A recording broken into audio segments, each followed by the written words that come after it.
Hello, friends. Welcome to today's training with Discern to Learn. First of all, who am I? Maybe you've never met me before. My name is Teresa, and I'm the language arts mentor behind Discern to Learn. I'm the one who comes alongside your student and helps them to dream big, set goals, make plans, and make a difference in their lives. We do all of this through language arts. We teach growth mindset, self-management, the writing process, and to be critical thinkers. And we really want to make a difference because my goal is to change the world. And I want to do it through your student. So today, let's get started. Foundations. Nobody wants to live there.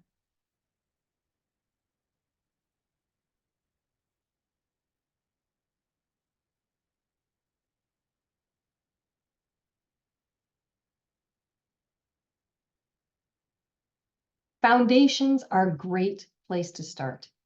We invest a lot of energy in our children when they're young to make sure that they have solid foundations in their life and in their studies. Today, because I specialize in language arts, we're talking about language arts and we're talking about writing composition. So I'm not talking about reading. I'm not talking about handwriting. I'm talking about writing sentences, paragraphs, and making those things all work together so that as our students grow, they can be persuasive writers. So we spend a lot of energy with foundations, but we don't actually live in foundations. So imagine for a moment with me, you are young. You have just bought this amazing piece of property and it backs on a nice river, unlike this picture that you see that backs in this like crowded neighborhood. If we're going to imagine, let's imagine something beautiful. It backs on a beautiful river and you hire a contractor to come in and you have all these beautiful plans for your house. And the contractor comes in and they build a really nice slab because you don't want to have a basement. You just want a really nice foundation to build your house up from. And it gets all done and the foundation is laid and everything looks beautiful. It's all ready for your house to be built on. And you come in and you say, thank you very much. Here's your pay. No, that's all I want. I don't want any more. I'm quite happy with where I am right now. And this is just perfect. This is perfect for us. And you bring in the U-Haul and you put your furniture in all of the rooms and you put the rug on the ground and you're going to need some cabinets or something. So I guess you have some shelving and you put some things on it and you start to live in your home with no walls. Maybe you say, that's okay. We'll get there eventually. We don't have to worry about the walls right now. It doesn't matter. Those things will happen in time when we're ready. When we're ready, we'll get to those. Well, maybe other people need those walls, but we are fine just the way we are. We don't mind. We like to live this way. This is great. Now, this is something we would never do, of course. And this is something we don't want to do with our students' writing. We don't want to set up a foundation and just leave it there. So let's just start with foundations. Where do we start with writing foundations? So the first thing we start with in foundations are sentences. We teach our students to write sentences. They are already using sentences and speaking and sharing and arguing and doing all of the things that sentences do for them. But we want them to understand when they're writing what a sentence is. So they initially begin by just recognizing what a complete sentence is, whether it seems finished or not. And we make sure that they have capitals and periods. The next thing we want to do is we want to talk to them about stories. So we read books to them and we talk about stories. They might begin to write their own stories. We talk about how stories have beginnings and middles and ends. So we want to make sure that they understand the composition of a story. Then we talk about the types of words. So we might talk about nouns, common nouns, proper nouns, where to put the capitals, and which words don't need capitals. We might introduce verbs.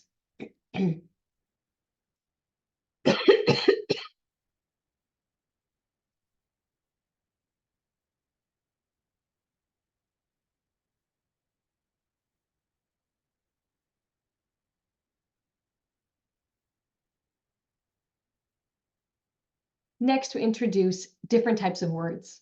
We introduce nouns, and we talk about nouns being people or places.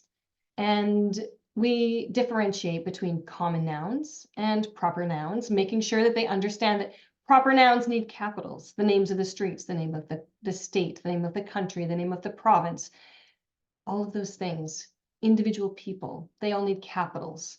And we may introduce verbs, and we probably say that that's the action in the sentence. And we probably also talk about describing words. So we might get them to add some describing words to their sentences to make it more interesting and to describe a little bit more what's happening. Then we introduce more complex words. So we're going step by step, making it more and more difficult. So we introduce homonyms, and homonym just means words that are the same. And so there are two kinds of homonyms. We have homographs, that's the same word, but it's written differently. And we have homophones, which are the same words that are sounding differently. And we also have possessive words. So we have words that they might get confused. We have a possessive and how to differentiate between a possessive and a plural, and how to make sure that our apostrophe is in the correct place. This is a complex skill, and it's something that students will continue to struggle with often well into middle school and high school, the possessives. And I also see students coming all of the time that don't know their homonyms. So these foundations are really, really important for writing, or we can't recognize errors in our writing. So in the early years, these are some of the things that we want to be teaching our students. We discuss punctuation in dates, in addresses, in lists of words, and we introduce how to use a comma there. We also talk about paragraph structure. So that's the next piece. So after they can write a sentence or two sentences or maybe three sentences, we introduce paragraphs. And we talk about how a paragraph needs an introduction sentence. It needs a middle, which are the body sentences, and it needs a conclusion, which is the conclusion sentence. Very much like a story has a beginning, a middle, and an end. And our story might be in one paragraph or multiple paragraphs, but eventually they get to make them longer and longer. There's one problem that we do when we're setting out these foundations, is we teach crutches as rules.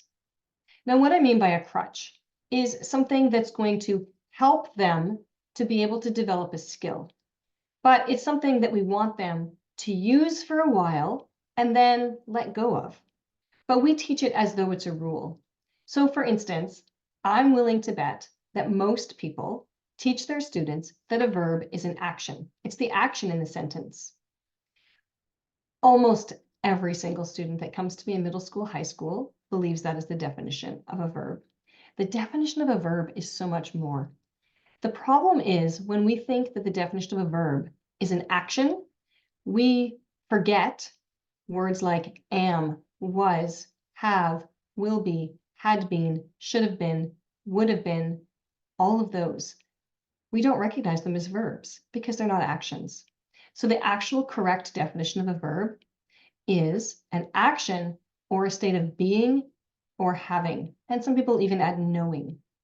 So it's really important in grammar and punctuation later to understand which word in the sentence is a verb, and that verb might not be an action. It might be a state of being or a state of having.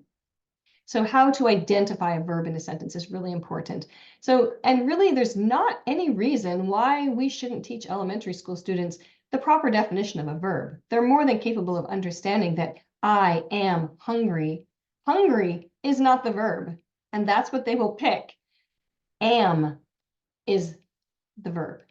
So we need to teach them to recognize am and has as verbs, or no. And another thing we teach them, oh, paragraphs have 5 sentences. They have an introduction, they have 3 body sentences, and a conclusion. Now, maybe we want to say, instead of a paragraph has 5 sentences, we could say, when you write your paragraph, I'm expecting this one to be 5 sentences long. So this is about expectations in the writing. It's really not about the definition of a paragraph. A paragraph needs a beginning, an introduction, body sentences, and a conclusion. But there could be 10 body sentences. There could be 2 body sentences. So really, it's about you setting the expectation for how many body sentences you want to see in their paragraph. We also teach them never start a sentence with because. Do you remember this? Are you still stuck with this crutch? There's no reason that we can't start a sentence with the word because. The problem is, in elementary school, we will ask a question and they will start their answer with, because this is true. So for instance, we might ask, why do you like basketball? And their answer will be, because it's fun. That is a sentence fragment. But as our writing improves, we can start a sentence with because. Because basketball is fun, I really enjoy it.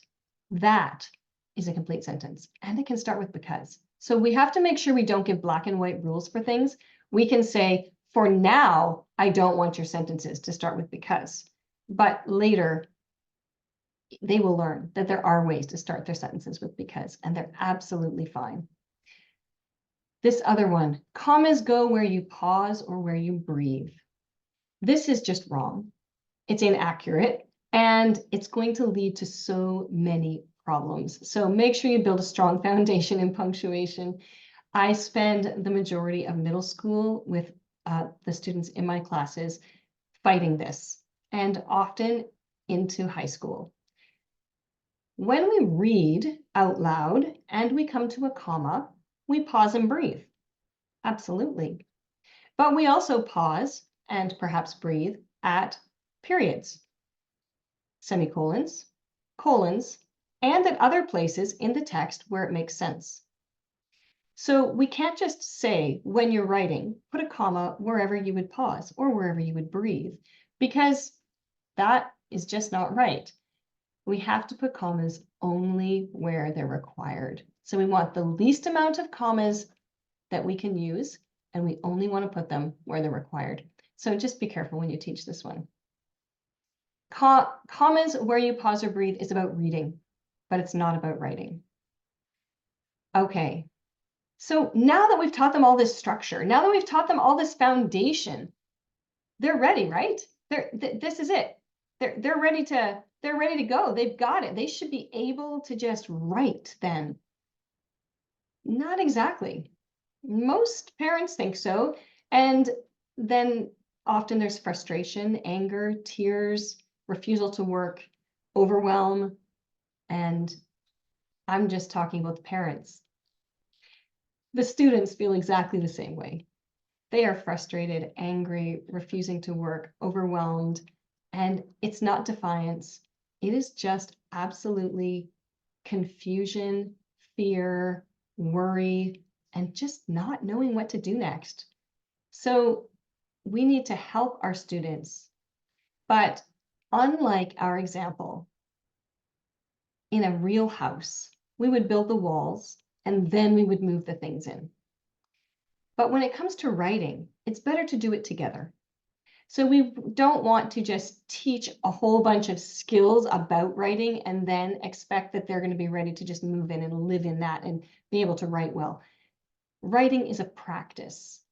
So it's something that we learn hand in hand, the building pieces and the practice pieces together, just like we taught them how to write sentences. We didn't teach them all about sentences and then say, okay, you're on your own, write me 10 sentences. We talked about sentences. We did it together. We worked through that process. And we can do exactly the same thing when we get to the next step. So we're going to learn today how to build those walls while we're moving in so that our student isn't trying to move in and have essay writing all figured out just because they have a foundation. They might have all those pieces, but they're not really ready to put them together yet. So what are the walls? The walls are thinking skills. Putting together persuasive writing requires thinking. It requires brainstorming, coming up with thoughts and ideas, connecting ideas, and asking ourselves hard questions and finding the answers for them.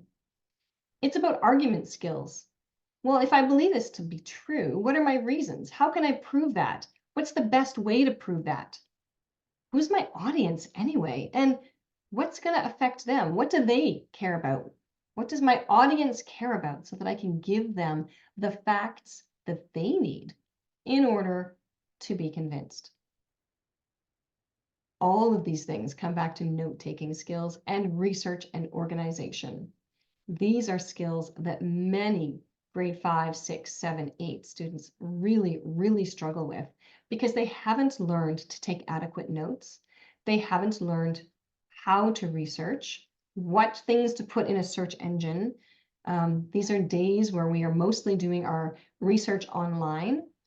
But even in a book, do they know how to look for things in the book? Do they know about the table of context, the table of contents, or the index at the end? Do they know how to look at the chapter headings and then go and find subheadings to look for the things that they're looking for? When they research online, how do they know what a good source is? How do they know how to take notes? How do they know what's important? All of those skills are so, so important when we are researching a topic to write on. And keeping all those facts organized, keeping the fact attached to its source so that we know where it came from, because we're going to need it later. And we don't want to be running around later looking and trying to find the sources that we had.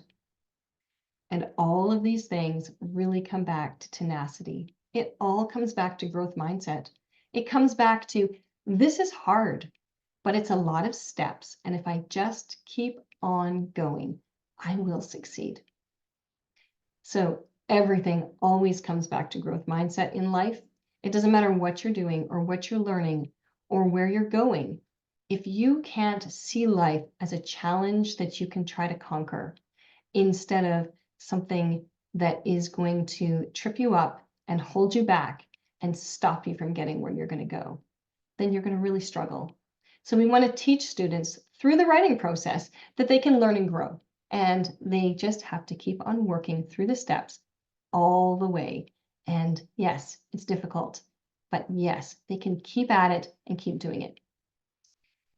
So where to from here? How do we do this? The best way to do this is the same way we've been teaching since the day they were born. We need to teach by example. So sit down. You write, they write. Brainstorm together. Do one completely together. Do one where you're sitting beside them doing your own writing. Figure out how to write yourself. Teach every step by example. Show them what you expect from them. Tell them your expectations and what the outcome is going to be. And we can structure this using marking rubrics. And we can tell them, this is how we do it. Now, this is the expectation for you on this piece of writing. That way they can win. They know exactly what is required of them. And that gives them confidence that, yes, this is hard, but I don't have to worry. I can still win it. They have to be able to see the finish line. We can teach growth through self-improvement every step of the way. The writing process is a self-improvement process. We start with one piece and we grow and we build on that, and then we build on that and we improve that even more, and we improve that more until we have a finished product. And if students aren't able to understand that in their own lives, then they're going to really struggle with essay writing. We also need to give very specific editing process. So we can't just say, Well, you know about punctuation and grammar. Just go through and fix them all. It's really not that easy. I can tell you, I teach this, I write professionally, and I actually have my own process that I go through. I go through and I look for these things, and I go through and then I look for this, and I go through and I look for this. And that's after the fact that many of these things come automatically for me because I've done it so often. And they have not done it often. And how can they find homonyms if they don't recognize that they're wrong? How can they find that there is a punctuation error if they have no way of knowing what to check to see if it's wrong? So we just need to give them a specific process.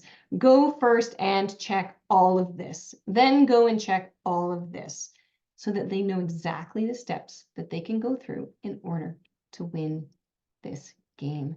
Because if they can't see the finish line, if they can't see how they can win, they read it and think, I don't know, it looks good to me.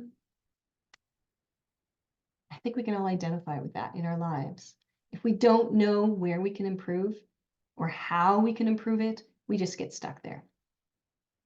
And as soon as they hit a bar, as soon as something becomes like, yeah, you succeeded at this, that's awesome, teach them the next thing and raise that bar. And just do it little bits by little bits. So we are not expecting huge leaps. We're just expecting small movements so that they can see that every step of the way they've grown and they can actually see that progress themselves. We have to make sure, like young children, that they don't have to wait too long before they actually get the reward, before they see some growth. They need to see growth right away, or it's too discouraging for them to keep on learning. And what's this house going to look like when we are all done? You are going to have a student who is confident. They're confident in their own self-agency, that when they see a problem in their lives, they can make a plan, they can set it out, they can master it, they can do hard things, and they can fix problems. You're going to have a student who is going to have confidence in their writing. Maybe they don't love it. They don't have to love it. There's always things we do that we don't love. They might not love writing. In fact, most of the students that come to me, they don't love writing. But lots of them don't love writing because they feel they just can't do well at it. And as soon as they realize, even if I don't love this, I can still do this. I just have to follow my plan. The next thing you're going to have is a student that is confident and able to do hard things. They're able to push through on difficult days, push through and keep on going when it looks like it's going to be a long process, because life is a long process. And we do not want them to think that it doesn't have frustrations and roadblocks, because we all know that life has more than its share of roadblocks and frustrations. And if we can't learn to pivot, to replan, to grow, and to make things happen, that's going to be a really big problem in our lives. You are going to have a student who is persuasive. They're able to know their own mind, to think critically, to prove their idea, to organize their argument. They're able to build an argument for their audience. This is so, so important in life. So your student goes to a job interview and they ask them a question. It doesn't matter if they have an answer to the question. It's really very little about the answer to the question. That employer is hoping that your student is going to know what they're looking for, what they need, be able to identify those skills in their own life, and then prove it in a coherent way to show why they're the best applicant for that job. And that's all about audience. This is something that is really important in life. And we want our students to be persuasive. We want them to be persuasive, to know what they believe, to stand up for what they believe, to be able to share with other people about their beliefs in a way that that other person, whatever audience they are, is willing to listen, is willing to care, and to organize an argument in the best way possible for them. This is going to give your student writing excellence and life success. Now, if it were all about an A, you could just get a tutor. You could spend an hour a week and their assignments would be great. But your student is not learning to come back every day and work on it.